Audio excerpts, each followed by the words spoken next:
Hello and welcome again. So TIFR ने finally answer keys और questions release किए हैं, and this is the first problem, and the problem states the figure on the right shows a regular pentagon. Okay, so this is our pentagon. The black solid circles on its vertices represent point charges. So this is point charges. Okay, at its vertices with minus charge. Okay, so these are all minus q's. There is no charge at the position of the white circle R. So there is no charge. Okay, यहाँ पे no charge, no charge. And ये given है कि यहाँ से यहाँ तक it's a R. Okay, we can specify it by R vector. The electric field at O is given by, so हमको निकालना है electric field at the origin. So origin पे electric field क्या होगा? Okay, so what we can do, we can rewrite this problem as, or we can write this configuration as, so this configuration can be written reconfigured as, so हमारे पास इस तरह का कोई system है अब जहाँ पे हमारे पास चार्जेस हैं. सो यहाँ पे हमारे पास चार्जेस है माइनस क्यू यहाँ पे, माइनस क्यू यहाँ पे, माइनस क्यू यहाँ पे, माइनस क्यू यहाँ पे और माइनस क्यू यहाँ पे है. Plus what I will do, I will make plus again this same pentagon with positive charge at one corner. Okay, so that means this is equivalent to this plus this. Okay, because if you combine it we'll have no charge at this corner. Okay, so now electric field due to this configuration at this origin, so that will be zero. Okay, it will be zero due to this configuration. Why? Because it's a regular pentagon, and because of the symmetry it will become zero. But what about this? So this is what we had to find. So that means our problem is to find the electric field due to the configuration where we have positive charge at this position. Okay, at this position where, and these are axes, x and y axes, and this is our origin, and this is given by r. So it's simple that the electric field will be given by 1 by 4 pi epsilon naught charge divided by distance is r, so square. Now if we want to put it in the direction r cap, so I put minus r vector, which is simply given by minus 1 by 4 pi epsilon naught q r vector divided by r cube. So which is option number A. So the next question is, light in medium with electric permittivity epsilon and magnetic permeability mu is incident on a medium with electric permittivity E dash and epsilon dash, sorry, and magnetic permeability mu dash. The angle of incidence is I. The electric field is linearly polarized in the plane as shown, and the B field is in the z cap direction. Which of the following is correct boundary condition? So these are our 4 boundary conditions. So basically हमारे पास इस तरह का system given है.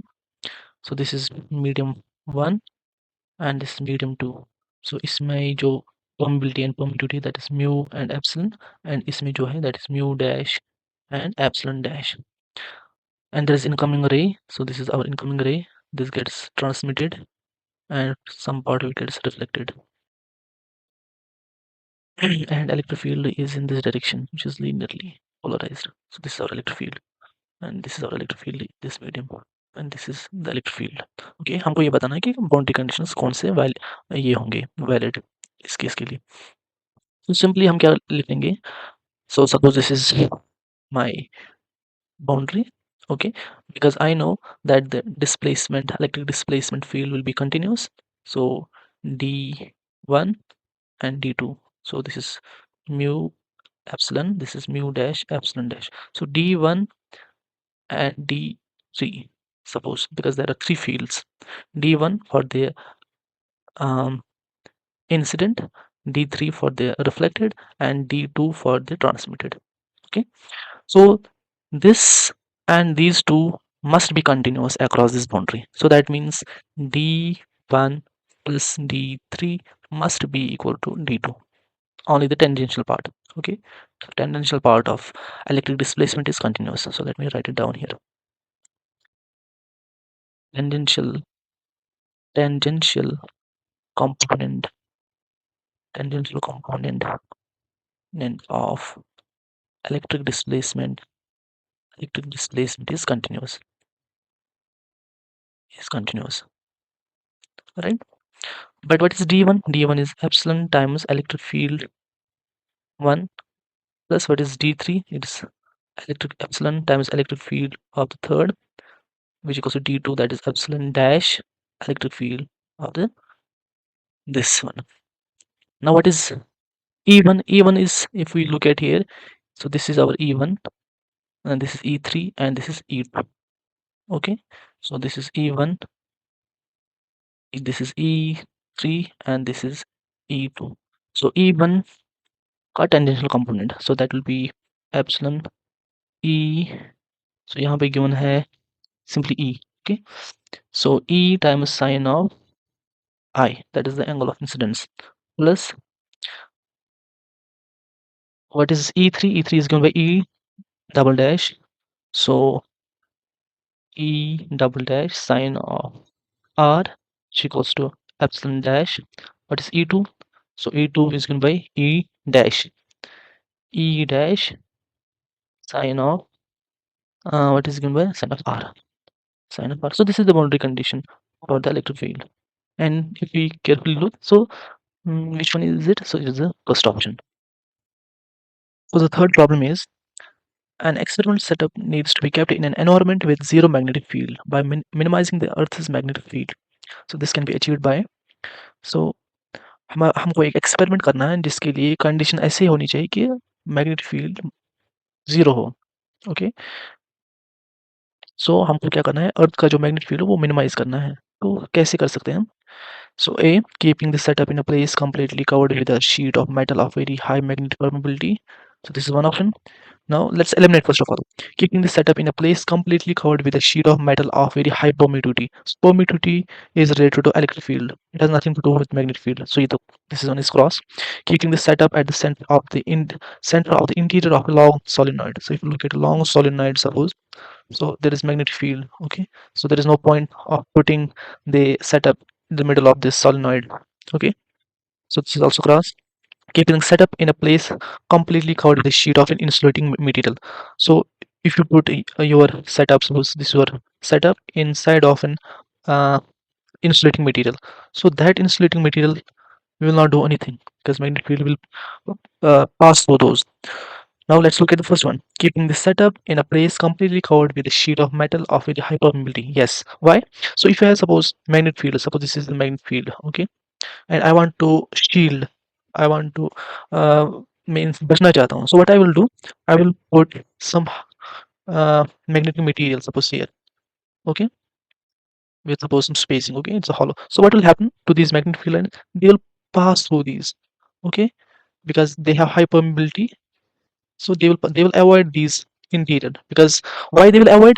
Because they will find it much easier to go through these portions where it has high permeability. So I will have some space where there is no magnetic field. So option number 1 is the answer. The next question is that a negative charge minus q moves in a classical circular orbit at a non-relativistic speed v around a positive charge. The magnetic field at the center of the circular orbit due to the negative charge is found to be v1. Now consider another situation where a negative charge minus 2q moves in a circular orbit at the same speed v around the positive charge v, around the same positive charge. The magnetic field at the center of the circular orbit in this case is b2. What is the ratio b2 by b1? So हमारे पास दो cases हैं. So एक case में हमारे पास इस तरह है where we have minus q, okay, moving about the circular orbit around some positive charge. We don't know the value of it, okay, and velocity is v and the radius is r1, suppose. And the second case is same positive charge, and then we have minus 2q charge which moves around the same positive charge. Okay, we don't know the radius, let's call it r2 with some same velocity v. Okay, now you will realize why I made this circle a little lot bigger compared to this one.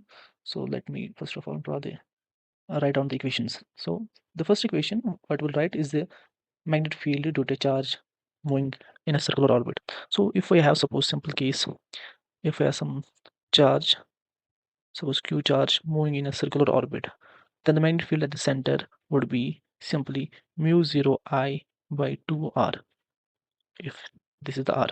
Okay, Now what is current? Current in this case will be, because there is no continuous current going in this loop, so we have a discrete charge q that's moving in the circular orbit. So we'll write q by time it takes to complete the full rotation, so that will become q divided by that is circumference 2 pi r with the velocity v. Okay, and if I substitute I here, so what I will get, b equals to mu naught qv divided by 4 pi r square. So this is the magnetic field produced by a charge moving in a circular orbit. So then for this, b1 will be equals to mu naught qv divided by 4 pi r1 square, and for this case it will be b2 which will be equals to mu naught 2q times v, because same velocity, 4 pi r2 square. Okay, so remember radiuses are not equal, so that's the key thing here. Now if we take the ratio of this b2 divided by b1, that's what question asks us.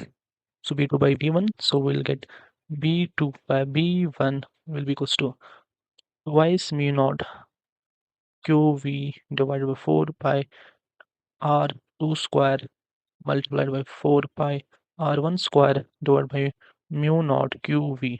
So mu naught qv cancels out, 4 by 4 pi cancels out, so we'll have simply twice r1 by r2 whole square. So this is the ratio, but the answer is not in terms of radius. So what we'll have to find, it is r1 by r2. Now how will we find r1 by r2? Because both motions are circular motions, so what we'll use the radial acceleration. So that will be m, in the first case, mv square by r1 equals to the Coulombic force. Okay, so that will be equals to, suppose, k times q square divided by, no, let's just call the center charge capital Q, because we don't know the value of it. Okay, then it will be r1 square. Okay, so from it we'll get, let's say it's r1 will be proportional to q times q. Okay, now what about for the second case? So r2 will be proportional to 2q. Okay, and if we take r1 by r2, r1 by r2, so it will be simply 1 by 2. Now r1 by r2 we know, so let us put it here. So b2 by b1 will be equals to twice 1 by 2 whole square, that equals to 1 by 4, that equals to 1 by 2, which is the answer. Next question is related to this charge configuration, and हमको ये बताना था कि potential क्या होगा eight point are, but ये हमने already किया है मेमोरी बेस्ड क्वेश्चंस में. सो मेमोरी बेस्ड जो क्वेश्चंस थे, तो उसमें ये एग्जैक्ट यही क्वेश्चन गिवन था, एंड हमने इसका आंसर भी बताया था. So this was the answer. Please look at that video. Okay, now the next problem is a very long square pipe with length L and cross sectional area a square. So हमारे पास एक long square pipe है with length L and cross sectional area a, which has a conducting walls. Okay, and जो conducting wall होगा, it will have some modes, and the modes will be like this. So these will be the propagating waves, propagating modes of light. Okay, now what is the relation between k and omega? Okay, so हमको relation बताना है, and these are our four options.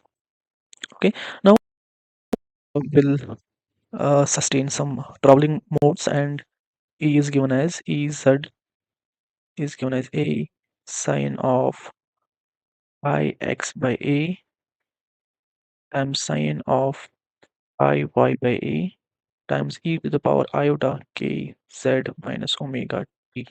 Alright. So basically, this is a spatial variation along x, spatial variation along y, and this is propagating in the direction of z. Okay, so अगर हम kx देखेंगे, kx होगा बराबर pi by a. Similarly, ky किसके बराबर होगा, pi by a, and kz is given by simply k. So k, so let me write it small k, small k. So kz is simply given by k.